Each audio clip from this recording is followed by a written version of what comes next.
Hello guys, welcome back to my channel. I hope you all are doing well. इस channel पे है ना, हम बात करेंगे स्पेसिफिकली लखन और नीतू के हेटर्स के बारे में।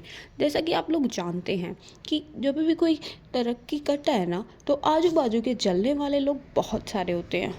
तो ना आजकल एक नया सा ट्रेंड चला है कि गॉसिप चैनल, रोस्ट चैनल या बहुत सारे ना चैनल्स बन गए जो किसी भी व्लॉगर के खिलाफ या फिर होता है ना इन्फ्लुएंसर्स के खिलाफ कुछ बातें बोलते हैं और अपना पॉइंट ऑफ व्यू देते हैं। वो जो भी पॉइंट्स है, अगर हम उनका व्लॉग्स देख के दें, अपना रिएक्शन उनके व्लॉग्स देख के और प्रॉपर रिसर्च के साथ देना तो जेन्युइन होता है और देना चाहिए भी। लेकिन क्या हो अगर बिन रिसर्च के कोई किसी पे रिएक्शन दे देता है, तो उसको बोलते हैं मिस इन्फॉर्मेशन या मिसलीडिंग कंटेंट।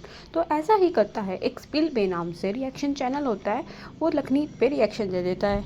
स्पिल बे उनकी ऑडियंस भी नहीं होती है, ना ही वो एक भी व्लॉग उनका देखती है। स्टिल रेडिट से कंटेंट उठा के सारा का सारा ऐसे कि ऐसे ही बिना किसी रिसर्च के वो अपना रिएक्शन दे देती है और वो वायरल हो जाता है। उसके बाद बहुत सारे रिएक्शन चैनल वाले भी बिन रिसर्च के उसको कॉपी करते हैं, क्योंकि एक वायरल हो गया ना, तो सबको ऑब्वियसली अपने चैनल पे हाइप चाहिए। तो नीतू बेस्ट के नाम पे सब लोग बहुत सारा रिएक्शन देने लगते हैं और वो लोग भी रिसर्च करने की कोई जहमत नहीं करते, ऐसे के ऐसे सीधा कॉपी पेस्ट कंटेंट चिपका देते हैं। जबकि ये जो चीज़ें इन्होंने बताई वो नीतू ऑलरेडी अपने ब्लॉग्स में क्लियर कर चुकी थी। जो मेटल के ऑर्नामेंट होते हैं इनकी रीसेल वैल्यू नहीं होती, because after all it's just a metal. But Neetu ने जब ये डिजाइन देखा, नीतू को डिजाइन पसंद है, तो इसका गोल्ड में बनवाया। भाई अपनी ऑडियंस को पहले ही बता चुके हैं हम। जितनी भी ज्वेलरीज होती है ना, आप देखते हो, वो मैं गोल्ड की बनाती हूँ, चाहे कार्टियर हो या फिर कोई भी बैंगल हो। ये टॉम फॉर्ड का है, तो मैं उसको गोल्ड में कन्वर्ट कर देती हूँ। मैं उनकी वेबसाइट से नहीं खरीदती हूँ, वो ब्रांड नहीं खरीदती हूँ, बिकॉज वो 4-5 लाख का आता है, उनकी कोई वैल्यू नहीं होती। लेकिन अगर आप गोल्ड लोगे तो उनकी तो वैल्यू होगी ऑब्वियसली। समझी? स्नैपचैट पे भी बहुत बार नीतू ये चीज़ें क्लियर कर चुके हैं। इवन स्पिल बे के वीडियो बनाने से जस्ट 10 दिन पहले ही ना उन लोगों ने दोबारा से व्लॉग में ये चीज़ें बताई थी। बट रिसर्च कौन करे?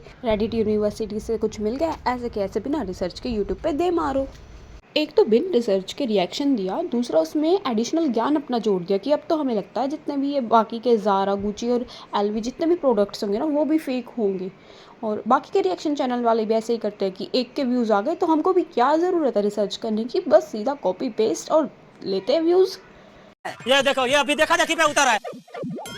हाँ, मम्मी मम्मी उसने लॉलीपॉप लिया था, मुझे भी लॉलीपॉप चाहिए, मुझे भी लॉलीपॉप चाहिए। पिल बे ने बिना रिसर्च के वीडियो बना दिया और वो लखन के सामने आ गया, तो उसने स्टिल कोई ऑब्जेक्शन नहीं उठाया। उसने इन्जॉय किया वो वीडियो और इवन वहाँ कमेंट करके आया। वो चाहता तो इग्नोर भी कर सकता था ना, बट वो वहाँ कमेंट करके आया और वो इन्जॉय कर रहा था। सब यूट्यूबर्स के पास एक कॉपीराइट टूल होता है जिसका हम तब इस्तेमाल कर सकते हैं अगर कोई हमारे बारे में मिसलीडिंग या मिस इन्फॉर्मेशन फैला रहा है। वो चाहता ना तो डे वन उसको यूज़ कर सकता था, ये लगा के कि ये मेरे बारे में मिस इन्फॉर्मेशन फैला रही है, बट उसने नहीं किया। उसने वो जो रोस्ट था या एक्सपोज था, जो भी था, वो इन्जॉय किया। वो बंदा वहाँ कमेंट्स कर रहा था और लेट इट बी कि हाँ ठीक है, किसी ने बना दिया तो क्या बात है। जिसके लिए वीडियो बनाया वो भी इन्जॉय कर रहा था, जिसने वीडियो बनाई वो भी इन्जॉय कर रही थी, किसी को कोई दिक्कत नहीं थी। चाहता तो मैं पहले ही बोल दूँ, डे वन स्ट्राइक जा सकती थी कि मिसलीडिंग या मिस इन्फॉर्मेशन का कंटेंट है, अपनी रिसर्च पे वर्क कीजिए और तब रिएक्शन दीजिए, बट नहीं दिया, इन्जॉय किया। लेकिन उसके बाद एक मोहतरमा आती है जो सेम का सेम कंटेंट कॉपी पेस्ट कर देती है, कोई रिसर्च नहीं करती है, इवन उनको ज्ञान देती हैं कि तुम लोग जो ये अपने ब्रांड्स दिखाते हो इससे टीनेजर्स इफेक्ट होते होंगे कि ओ माय गॉड हम ये परचेज नहीं कर सकते, तुम टीनेजर्स पे गलत इफेक्ट डाल रहे हो। बट उस हिपोक्रेट लड़की ने ना अपने चैनल पे खुद से बैटिंग और ट्रेडिंग प्रमोट कर रखी थी। क्या वो टीनेजर्स पे इफेक्ट नहीं डालती है? क्या छोटे छोटे टीनेजर बच्चों को बैटिंग और ट्रेडिंग की लत लगाना वो गलत नहीं है? तो राय और ज्ञान भी उसको देना चाहिए ना जो खुद सही हो।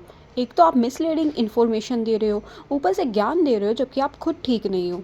वो उनकी पूरी ऑडियंस को क्रिंज बोले, उनके कंटेंट को वाहियात बोले, उनके ऊपर बिना रिसर्च के वीडियो बनाए कि वो तो फेक प्रोडक्ट से लेते हैं, वो सब ठीक था। ऊपर से ऐसे फिल्दी कमेंट्स आ रहे थे, उनको लाइक करे कि किसी की बॉडी शेमिंग हो रही है, किसी की मम्मा तक की बॉडी शेमिंग हो रही है, वो लाइक करे, वो ठीक था। 2-4 गिनी चुनी आईडीज़ किसी पर्टिकुलर वीडियो पे 60 to 45 कमेंट्स करे तो वो क्या लगेगा कि पेड पीआर हो रही है? और ऊपर से इतने हेटफुल और फिल्दी कमेंट्स। कोई भी नॉर्मल हेटर होगा ना 2 से 3 कमेंट्स से ज़्यादा नहीं करेगा। उनको लगा कि उनके लिए पेड पीआर हो रही है और नेगेटिव कमेंट्स इतने ज़्यादा आ रहे हैं, ऊपर से उनको लाइक किया जा रहा है। अब बोलेंगे गलती से लाइक कर दिया था, तो ये देखिए कुछ कमेंट्स ऐसे भी थे जो नीतू के फेवर में थे, गलती से वो बिल्कुल लाइक नहीं हुए। तो आप मिस इन्फॉर्मेशन पे वीडियो बना रहे हो, खुद आप बैटिंग ट्रेडिंग को प्रमोट करते हो या फिर मतलब खुद से रिसर्च प्रॉपर नहीं करते हो दूसरे के कंटेंट को, आपको क्रिंज बोलने का हक है। आप अपने लिए कुछ हेटफुल कमेंट्स आ रहे हो उनको लाइक नहीं कर रहे हो, बट किसी लेडी की, किसी की मम्मा की, किसी सिंगल लेडी की, एक विडो लेडी की बॉडी शेमिंग हो रही है, आपके मन में उनके लिए कोई ग्रज नहीं है, आपने सिर्फ एक नॉर्मल सा रिएक्शन दिया, बट एक लेडी की बॉडी शेमिंग हो रही है, किसी की मम्मा जो इसने बहुत मेहनत की है, एक सिंगल लेडी थी, उसके नीतू के पापा भी नहीं है, स्टिल उसकी मम्मा के लिए इतने फिल्दी कमेंट्स और इतने हेटफुल कमेंट्स आए, उनको लाइक किया जा रहा है। किसी लड़की को गोल्ड डिगर बोला जा रहा है कि बड़ा हाथ मारा, नीतू तो झोपड़पट्टी की औकात वाली थी और लखन को पटा लिया। इन कमेंट्स को लाइक किया जा रहा है, लेकिन अपने लिए आ रहे हैं ना, तो गलती से वो लाइक नहीं हुए और एक ही वीडियो पे लोग 40 से 50 कमेंट्स कर रहे हैं, तो क्या लगेगा? ये पीआर हो रही है और ये हेटफुल स्टंट है, ऊपर से मिस इन्फॉर्मेशन वाला कंटेंट था, तो कोई भी ऑफेंड हो जाएगा। जब ये सब देखा तो लखन ने पहले वीडियो बना के करा ट्राई कि ठीक है एक नॉर्मल वीडियो बना के इसको रिस्पॉन्स दे देते हैं, बट स्टिल उसके बाद भी जब कमेंट लाइक होते गए उसकी मम्मा पे बात आ गई ना, तब लोग लखन ऑफेंड हुआ और दे दी स्ट्राइक। इनके मिस इन्फॉर्मेशन वाले कंटेंट के कारण लोग उनको कमेंट करे जा रहे थे कि आप तो ऐसे फेक प्रोडक्ट्स बाय कर लेते हो ना, हमको सब पता चल गया है। अरे वो एक तो अपना पैसा इन्वेस्ट करते हैं, अपना पैसा लगाते हैं, इतनी मेहनत से आज वो यहाँ पहुँचे हैं, ऊपर से उनकी मेहनत को फिर तुम लोग बिना रिसर्च के फेक बोल देते हो। तो क्या उनको फिर कुछ बोलने का हक नहीं है कि तुम्हारे बस की हो तो तुम खरीद लो? उन्होंने यही तो बोला था ना, इसमें फिर ऐसा क्या ऑफेंड होने की ज़रूरत थी कि किसी की औकात पे जा रहा लखन? तुमने उनके कंटेंट को, उनकी ऑडियंस को, उनकी मेहनत को क्रिंज बोल दिया, तो बदले में उन्होंने तुम्हारे चैनल को क्रिंज बोल दिया, तुम्हारे चैनल को सस्ती कॉपी बोल दिया, टिट फॉर टैट। तो तुम क्या उम्मीद करते हो कि उसके मिलियन फॉलोअर्स है तो उसको फील नहीं होता होगा? उसको थोड़ी सी इंसल्ट या फिर थोड़ा कोई नीचा दिखा देता तो वो फील नहीं होता होगा? अगर उसके मिलियन फॉलोअर्स है तो साधु संत बने और हरे राम हरे कृष्णा ये इसका जाप करे, गांधी जी बनो गांधी जी, ये उम्मीद है? सब लोग नहीं मानते हैं गांधी जी को अपना आइडल। कुछ लोग मेरी तरह भी होते हैं जो सुभाष चंद्र बोस जी को अपना आइडल मानते हैं कि ईंट का जवाब पत्थर से दो। तो लखन ने भी ईंट का जवाब पत्थर से दिया, जैसा उसको बोला गया उसने वैसा रिप्लाई दे दिया। जिसको बोला उसे कोई तकलीफ नहीं, जिसने बोला उसे कोई तकलीफ नहीं, लेकिन बीच के कुछ लोगों को ना फिर चुल मची, अपना इंग्लिश वाला एक्सेंट, फेक एक्सेंट लेके आ गए। Oh my girl, Lakhan you are so hypocrite, how can you say this to a girl? इस एक्सेंट में तो वो बात कर रही थी, क्योंकि आती तो ये भी उन्हीं की मंडली से है ना। इसने भी बिना रिसर्च के और बिना कुछ जाने समझे एक वीडियो बना दी। Oh my God, Lakan, how can you do this? This is so bad. This was not expected from you. तो ऐसे ऐसे तो वो बोल रही थी, ऊपर से ज्ञान देती है। कोई रिसर्च नहीं, कुछ नहीं, ना ये देखना है स्पिलिट बे ने क्या किया, ना ये देखना है सैवेजियस खुद कैसी है, वो खुद कैसे प्रमोशन करती है, जो दूसरों को ज्ञान दे रही है, दूसरों को अच्छा बनने का बोल रही है, वो खुद कैसी है, उनके चैनल पे क्या सब हो रहा था, इसको इस बात से कोई मतलब नहीं थी। इसको बस एक मोर्चा निकालना था कि हाय हाय मैं अपनी आंधी में हाथ धो लेती हूँ, उनको इम्प्रेस कर देती हूँ, लखन ऐसा कैसे कर सकता है, लखन ऐसा कैसे कर सकता है। तो ये रीजंस थे, बट इसको नहीं देखना था ना रीज़न क्या थे, लखन क्यों ऑफेंड हुआ, स्पिलिट बे से, सैवेजियस से क्या कुछ हुआ था, लखन क्यों ऑफेंड हुआ था, ये इसको जानने में कोई इंटरेस्ट नहीं था। बस अच्छा बनना था और किसी को ज्ञान देना था। तो लखन ने नहीं किया बर्दाश्त कि एक तो मेरी गलती नहीं है, ऊपर से तू मेरे को सुना रही है, तो इसको भी जो स्ट्राइक वाला गिफ्ट था वो भेज दिया। तो हमारे इंग्लिश वाली मैडम थोड़ी सी शॉक हो गई और वो लखन के पास जाती हैं कि हे लखन भैया, आप प्लीज़ मेरे स्ट्राइक हटा लीजिए, आप ऐसा कैसे मेरे साथ कर सकते हैं, मैंने तो fair use of copyright use किया था, फेयर यूज़ था, मैं तो दूसरों की वॉरियर बन रही थी, पर ये क्या हुआ लखन भैया, मुझे ये स्ट्राइक दे दिया, प्लीज़ इसको वापस ले लो लखन भैया। ओह माय गॉड, थक गई मैं इसकी आवाज़ निकाल के। तो फिर होता कुछ ऐसा है, लखन भैया ने स्ट्राइक वापस नहीं ली। तो आपने कुछ ऐसे भिखारी देखे होंगे ना जिनको भीख नहीं मिलती है, तो ना वो बद्दुआ देनी शुरू कर देते हैं, तू भी गरीब हो जाएगा, जा तेरा विनाश हो, ये हो वो हो। तो ना ये भी उसी टाइप की कुछ थी, भिखारी को भीख जब नहीं मिली तो भिखारन ऑफेंड हो गई और लखन के लिए एक वीडियो बना डाला। आज के लिए फिलहाल इतना ही। आपकी तरह मैं भी मायूस हूँ, लेकिन उम्मीद पर दुनिया कायम है। दिल दुखा है लेकिन टूटा तो नहीं है, और उम्मीद का दामन छूटा तो नहीं है। और मेरे इंग्लिश वाली मैडम को ना फिर बुरा लगा, फिर वो ना लखनमीत को अटैक करती कि इन लोगों ने आज तक कमाया क्या है, इन लोगों ने आज तक किया क्या है, ये लोगों को लोग पूछते क्यों है। तो चल तेरे को ना शुरू से गिनवाती हूँ, वैसे तो बहुत कुछ उन्होंने कमा लिया है, बट थोड़े से ग्लिम्स तू यहाँ देख ले, बिन बताए तू समझ जाएगी। तू बहुत समझदार, अपनी जान में बहुत समझदार है, तू इंग्लिश वाली मैडम है, तो थोड़ा सा तेरे को समझाती हूँ।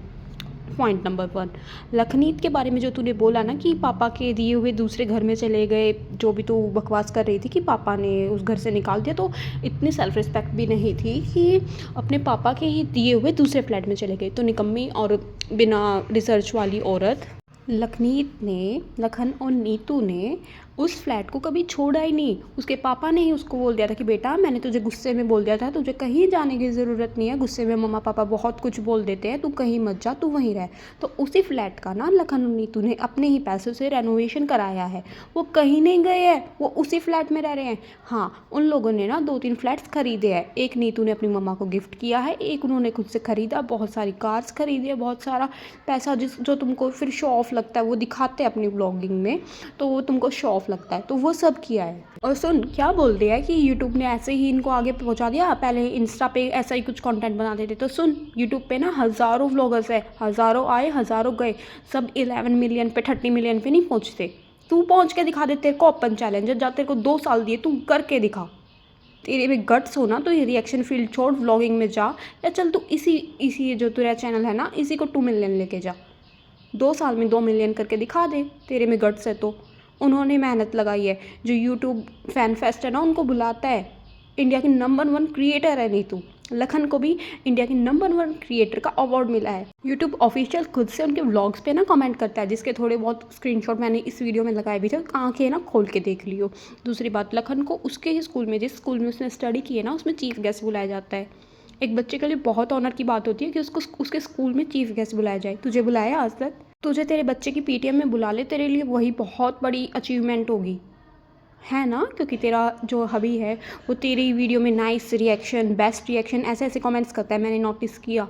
तो अगर लखन अपनी वाइफ का साथ दे रहा है तो तुझे बहुत बुरा लगता है? चल तुझे लखन के ना थोड़े बहुत अचीवमेंट गिना देती हूँ और बताती हूँ लखन ब्लॉगिंग से अलग क्या है। लखन ब्लॉगिंग से अलग बहुत अच्छा पोएट और शायर है। उसकी शायरीज तू ब्रॉडकास्ट चैनल पे, इंस्टा पे ज्वाइन हो जा।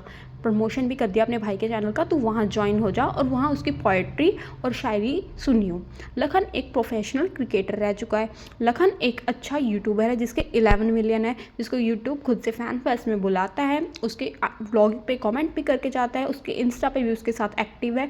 लखन एक एनिमल शेल्टर से जुड़ा हुआ है जो बेजुबान जानवरों की हेल्प करता है। लखन के पास एक ऐसी ऑडियंस है जो खुद जब कैंसर से वो सफ़र कर रही थी ना, तो लास्ट टाइम पे जब उसके पास सिर्फ 1 या 2 मंथ का टाइम था ना, वो लखन और नीतू की हेल्प के लिए आई थी। उसने ऐसे लोग कमाए हैं, तूने कौन कमाया है? तुझे तेरे घर के ही खुद तेरे हबी के सिवाय शायद कोई सपोर्ट नहीं करता होगा, बट उसके लिए लोग दूर दूर से आते हैं। एक कैंसर पेशेंट जिसका लास्ट टाइम चल रहा था ना, वो आई थी लखन के लिए, ये उसकी कमाई है। 7 मिलियन की ऑडियंस, वो भी ब्लॉगिंग चैनल पे। हंसी मजाक का खेल नहीं होता, ये तुझे भी अच्छे से पता है। भले वो फिर ना रोज़ क्रिंज कंटेंट दिखाए या कुछ भी दिखाए, कुछ तो दिखाता है ना, उसके व्यूज़ आते, तेरे क्यों नहीं आते? और अगर इतनी ईजी है व्लॉगिंग, लोगों को पागल बनाना, तो तू बना ले। तू क्यों नहीं अमीर हो जाती? तू सेट कर दे एक अच्छा व्लॉगर कैसा होना चाहिए, हम तेरे को सपोर्ट कर देंगे, तू कर तो सही। अब बात करते हैं नीतू के अचीवमेंट की। क्या बात करती है कि यूट्यूब है तो इनको बहुत कुछ मिल रहा है, अदरवाइज़ ये इधर उधर धक्के खा रहे होते। तो सुन, नीतू ने ना जब वो 17 साल की थी तब से अर्निंग करनी शुरू कर दी थी। यूट्यूब पे आने से पहले जब वो सिर्फ 19 साल की थी ना, उसने अपनी मम्मा को कार खरीद के दे दी थी।